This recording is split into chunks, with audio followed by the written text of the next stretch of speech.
Hey you guys, welcome back to the channel. Let's do a warm-up this morning. Enjoy.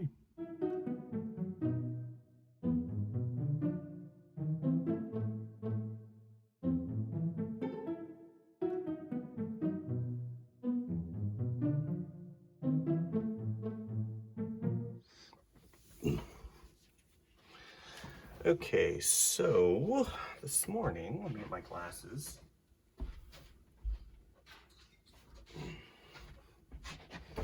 This morning I'm going to be drawing on Bristol board just because it's handy.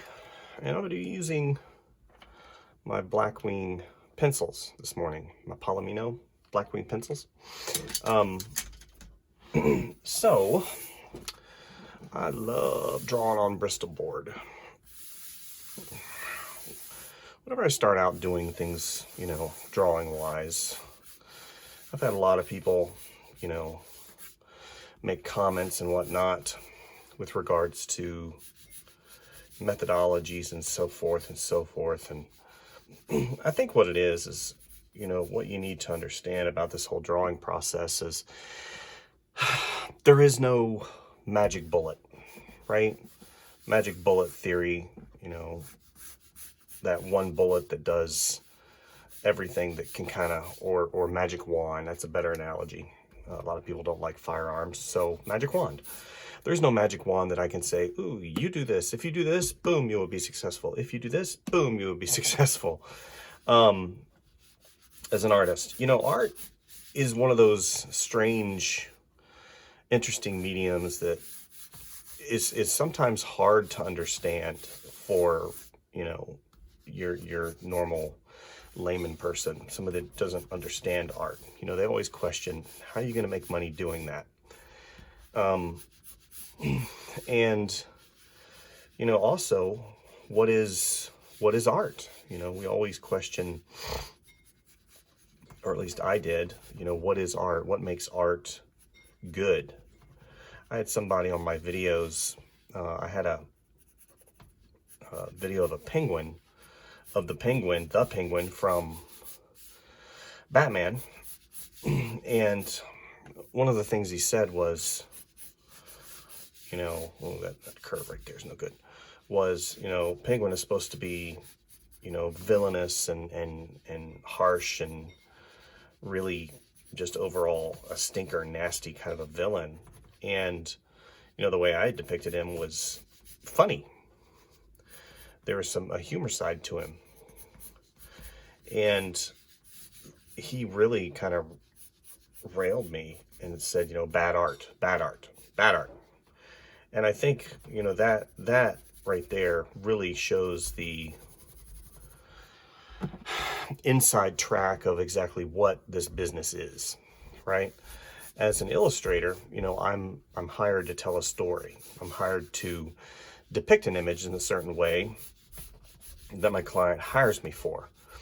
And, to do that, a lot of times I have to put aside my personal viewpoints about what I'm drawing. Maybe I have to draw something that I don't particularly agree with, or maybe I have to draw something that, basically doesn't coincide with my core beliefs.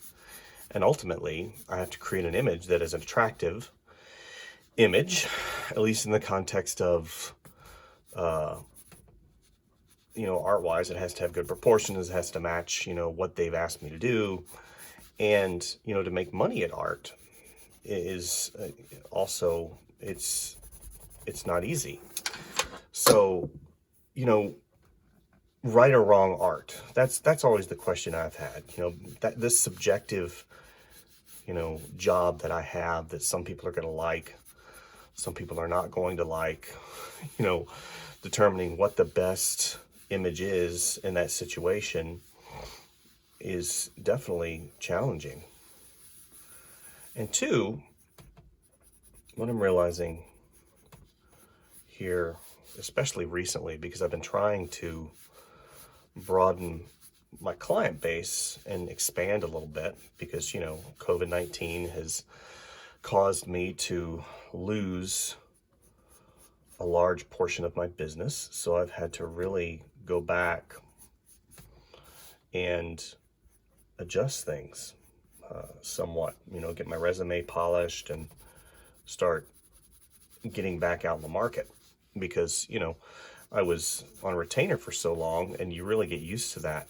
And whenever that business goes away, suddenly you realize, oh my gosh, I don't have enough money to pay my rent. I don't have money to pay my, mortgage bill or whatever your situation is. And then you realize that the business you're in is subjective. So you might submit to a company, and, you might be really good, of course, being a subjective term, because you might be good at what you do, but you may not necessarily match what they need. So that's kind of what I've been going through lately, is the whole concept of, even though I have abilities in certain areas, a lot of those areas aren't in need right now.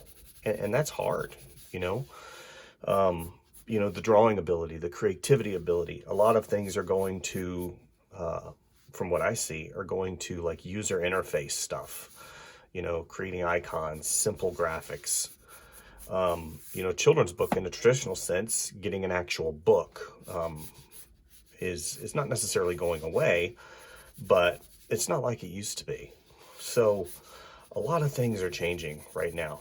And, 3D work also, being able to do 3D work, that's, in demand, even though I've done a lot of 3D work.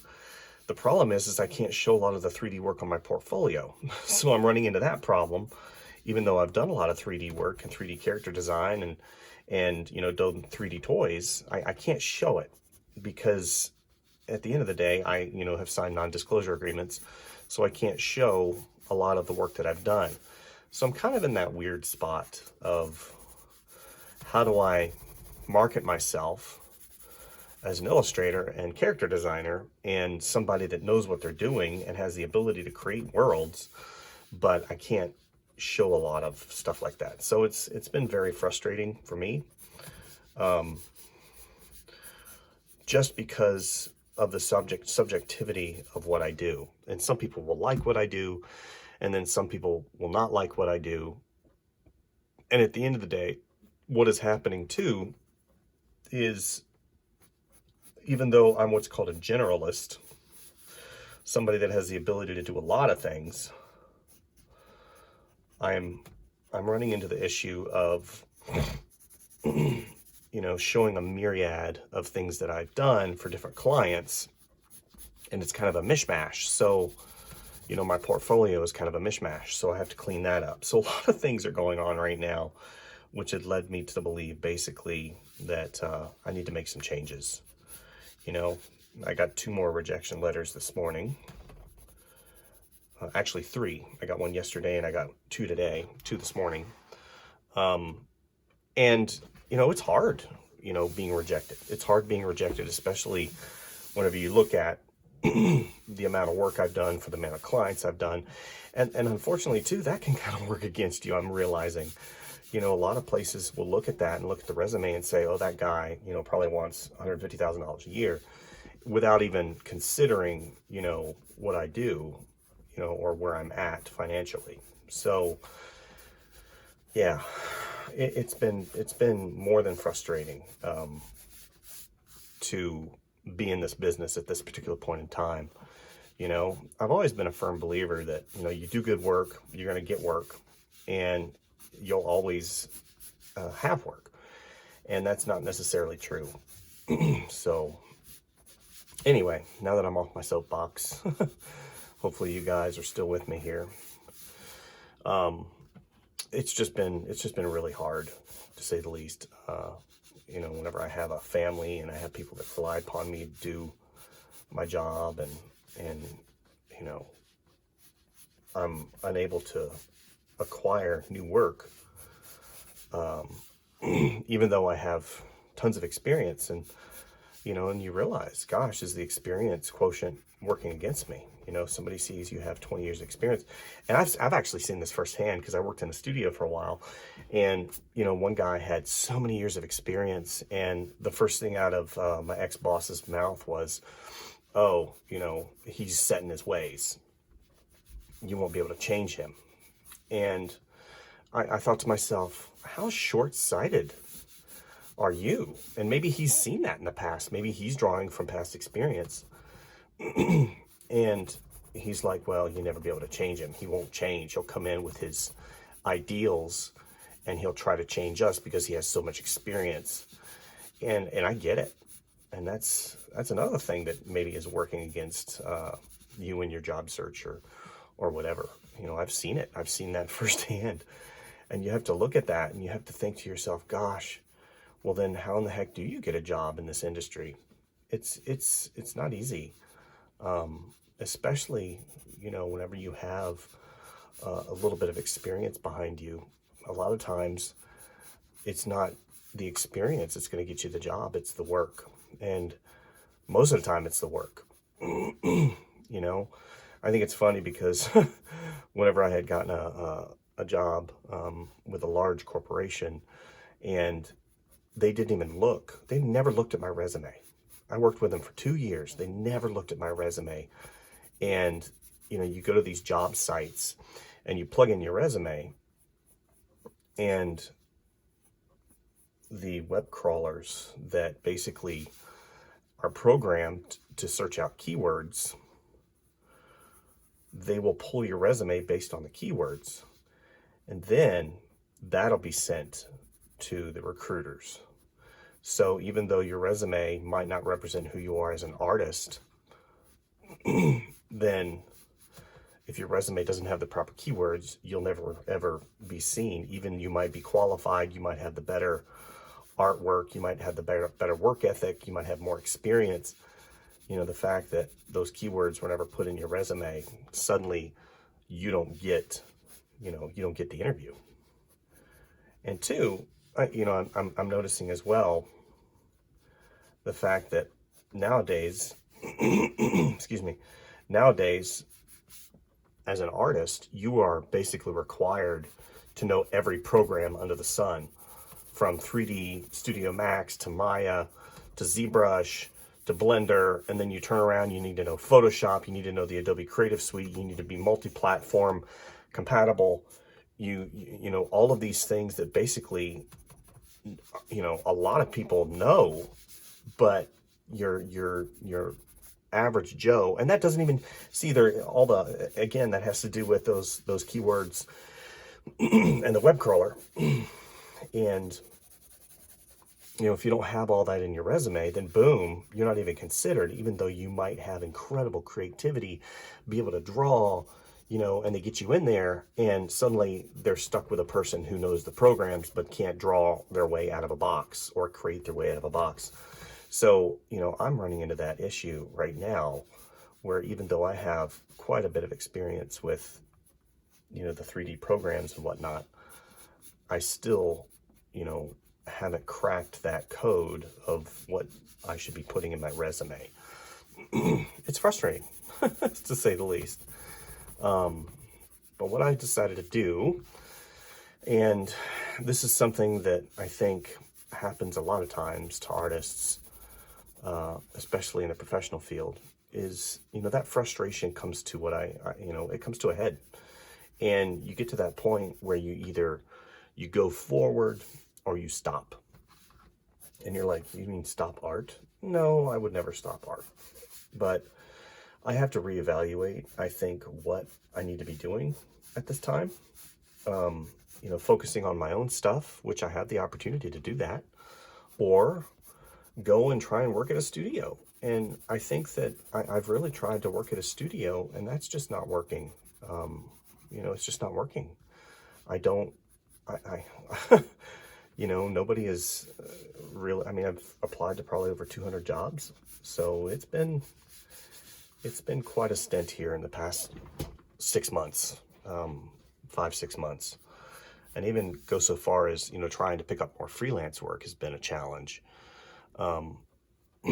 So that being said, I think I'm going to focus a little bit more on my own projects, and hopefully, we're going to switch pencils here. Actually, I might go ahead and do this and do this. Okay, so this one's a little bit harder, this black wing. It says Blackwing 10. It just says Blackwing. I think this is the original Blackwing. This is like maybe a 4B, 6B, might be a 6B. And I think this is a 2B. 2B. So anyway, hopefully you guys are still with me. Creating faces. Starting out with basic shapes. You know, this guy's going to be more of a tough. So I'm going to make his neck a little bit wider. Got his collar. Collar's kind of popped. Right? And then we're going to make his jaw line larger and his head smaller. And that's an important distinction, because in the context of character design, we're going to go ahead and do this center line here. A lot of times the smaller head, you know, larger neck, larger jawline will denote kind of a tougher character. And we got this nose that comes down, and maybe he's got a crinkle in his nose. That is because he's had his nose broken so many times. Okay. And he's going to have thick eyebrows with a real thick brow. So we're going to bring that brow around. And again, you can see that I've drawn the circle in here, but the circle is not the final shape of his skull. So I'm using that as kind of an inner lattice work to kind of draw around it. Just got these real thick eyebrows that come here. He's got that here. Right there. There.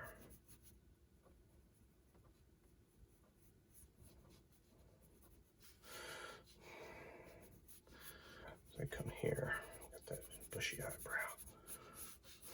Okay.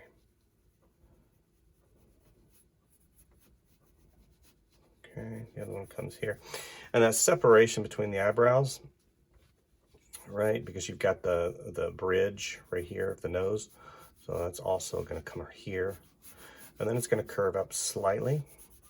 So we're going to have this here.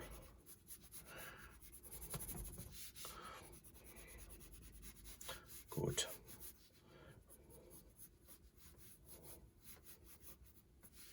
And two, being a generalist, which is what I am, somebody that doesn't specialize in like storyboards only, you know, editorial illustration only. I've done a lot of things. So I think too, whenever somebody's searching for a storyboard artist, they want to see only storyboards, right? They want to see that you can do storyboards. They want to see success and how you tell stories. And, you know, as an illustrator, I've done a lot of storyboards. I've done a lot of, you know, quote unquote things, which are represented in my artwork.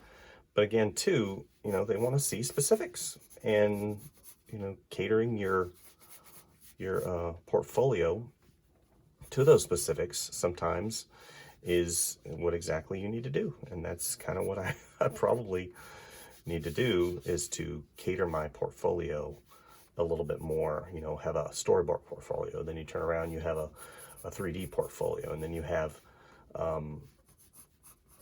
you know, maybe an editorial illustration portfolio, and maybe if you're into photography. Because what I've done with my portfolio, I've thrown everything in there, and I think my portfolio is just too bloated and it needs to be revised. So that's kind of where I'm at. All right. I love these Blackwing pencils. I don't draw a lot in graphite, but I do draw in graphite. And these are fantastic because they put down and they're really soft. And they do smear. You guys can see smear. So now I've drawn his big jaw. I can go ahead and pop his collar out just a little bit. Okay. Let's see the other part of his nose here. A little bit higher.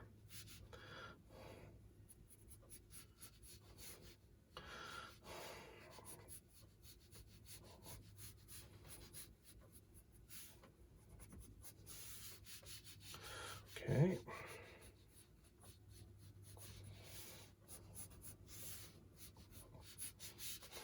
Good. All right. So we'll have this come down. Here's the back part of his neck that comes down. Define that a little bit better. And this comes around. This goes around like that. Here's his jacket. He's like, yeah.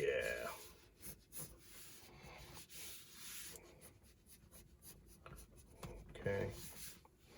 And we'll have that collar come out like that. Okay. Maybe I'll give him a, here's his sideburn. Here's his, and two, little thing, even little indications, like if I were to do this and then this. Okay, so that right there and this right here, these two elements plus this right here will give him an evil connotation because of the triangle, the sharp edges, the whole understanding of angular, you know, angular thing. Now, even if I were to go and I'd go back and I'd go to this and I were to angle his jaw. So now, again, that reaffirms that he's got ulterior motives in the context of a story, if I was developing a story. You know, and have that go like that. So, yeah, give him a little to reconfirm here.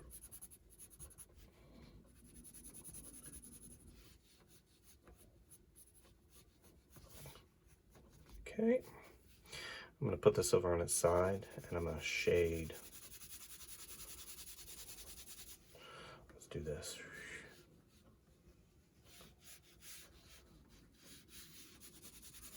Get a little bit of a 5 o'clock shadow. Nice. Just a little bit, just a little bit.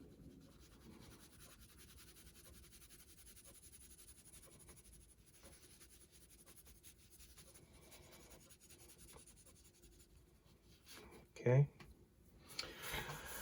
And then I'll go back. And now I'll just shade. I wish I had, where's my big graphite? I know I got big graphite. It's around here somewhere. Let's just do this. So we'll go here, here, here. That's all it does. So here, here, here, here. Okay. So now I just go back and I shade in just to give it a little bit of a shadow, dramatic feeling.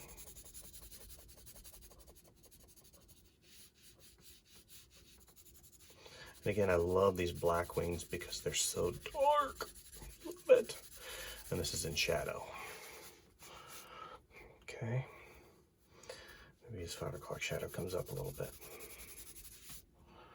Okay. Good, good, good, good, good, good, good. All right.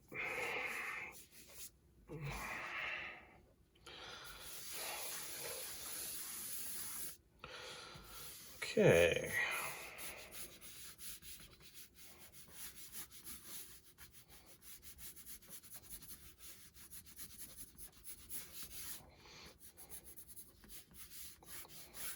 Oops.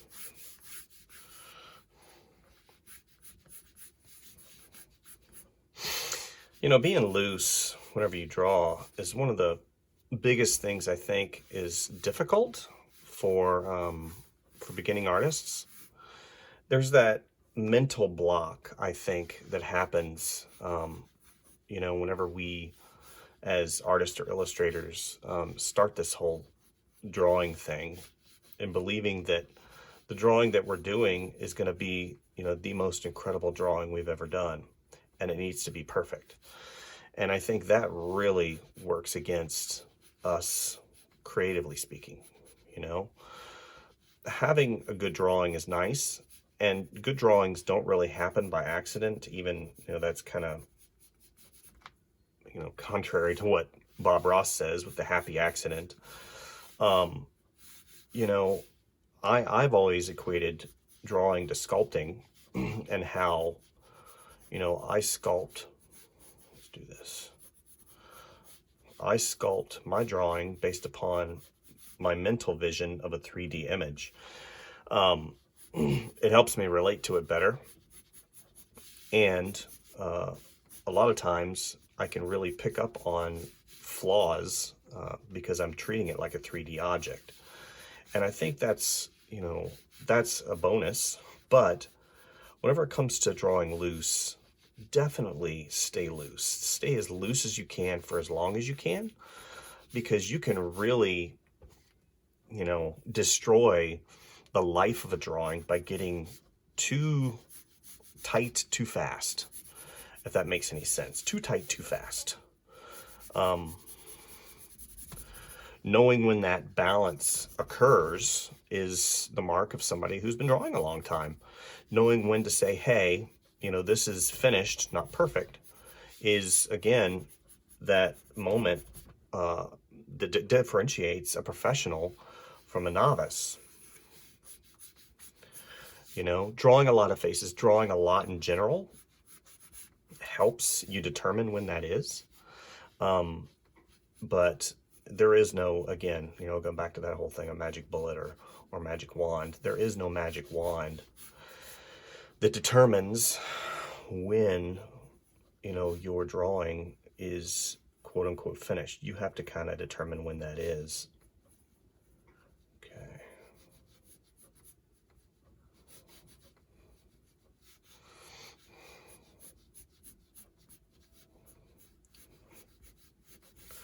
And, that's not easy. It's not easy for everyone. I still struggle because, I have to really balance. Let's do this.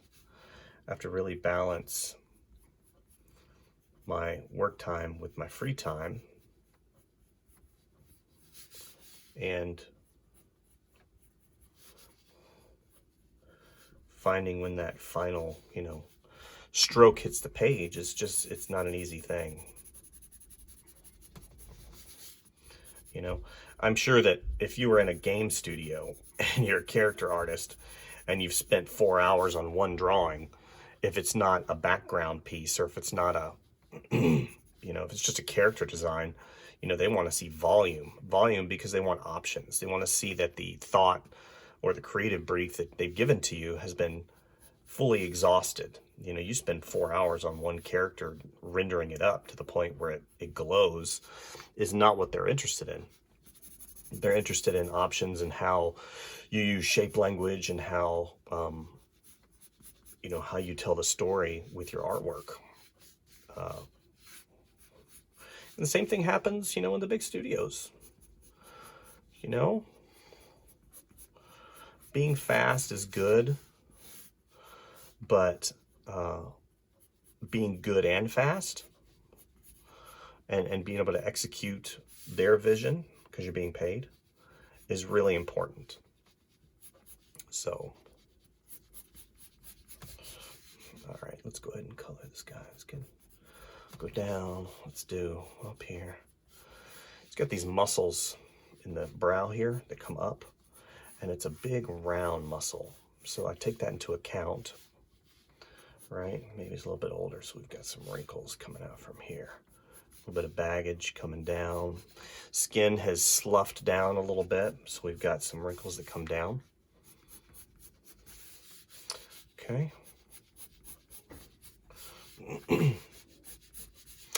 I encourage you to continue your education, right? If some of you have gotten out of high school, if you're in college or you've graduated college and you've been in a studio for a while, it's important that you continue your education.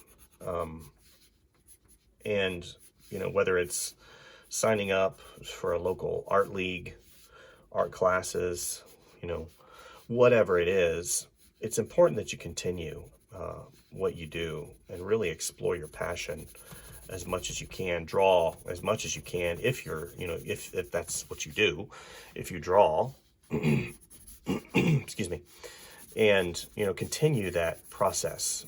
Take an online course. I'm taking 3 online courses right now. And, one on watercolor, one on simple character illustration, one on Blender and how to use Blender, because that's one of the things that I want to learn how to use a little bit better. I know how to use it a little bit, but I want to be able to use it a lot. Okay, so let's go down here. Collar comes in. We're not going to draw a shirt. We're just going to continue that line down. Then we're going to do some simple shading.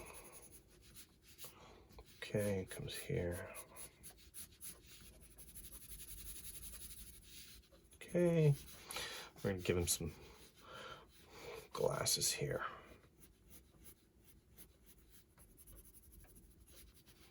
Okay.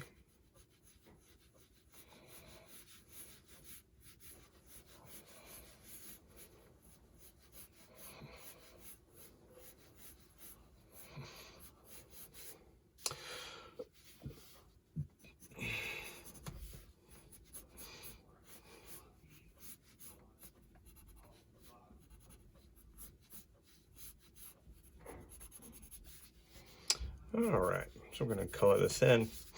All right, now to give him more of a gaunt. Gaunt meaning really thin, not filled out. You know, maybe he's stared into the screen of a computer too long. Let's give him some shading here. Okay, now just to redefine his eyes a little bit better, I'm going to color in that, not color, I'm going to shade in that pupil area a little bit better. Color him in here, color him in here, because again, we're rounded, that rounded feeling.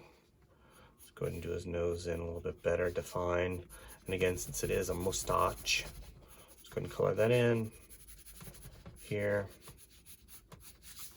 there. Okay.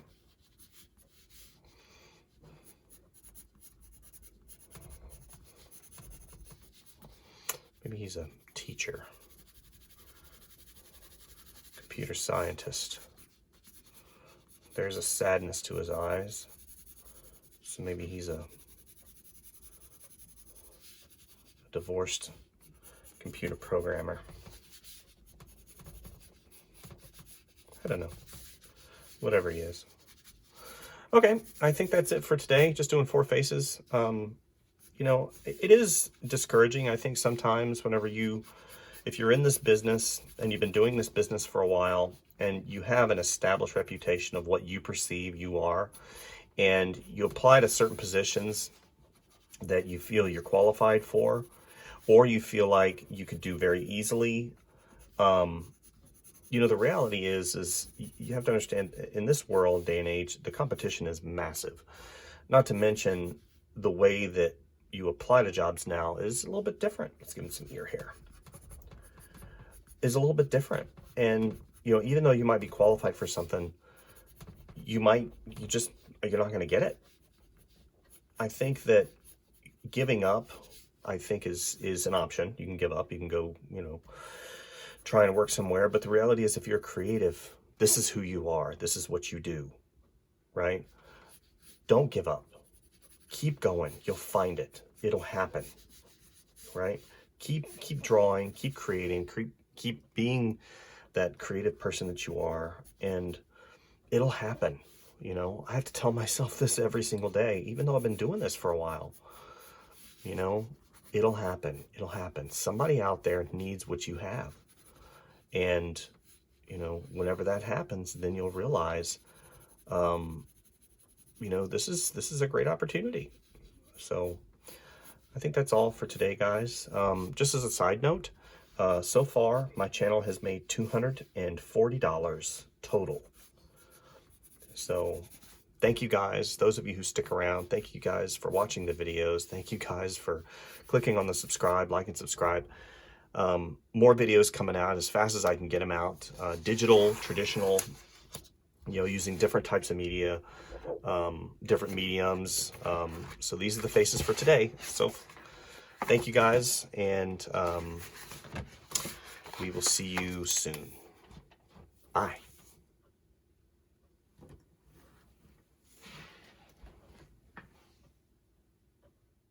Hey, thank you guys so much for visiting the channel. Please like and subscribe and share, and we will definitely see you real soon. Bye.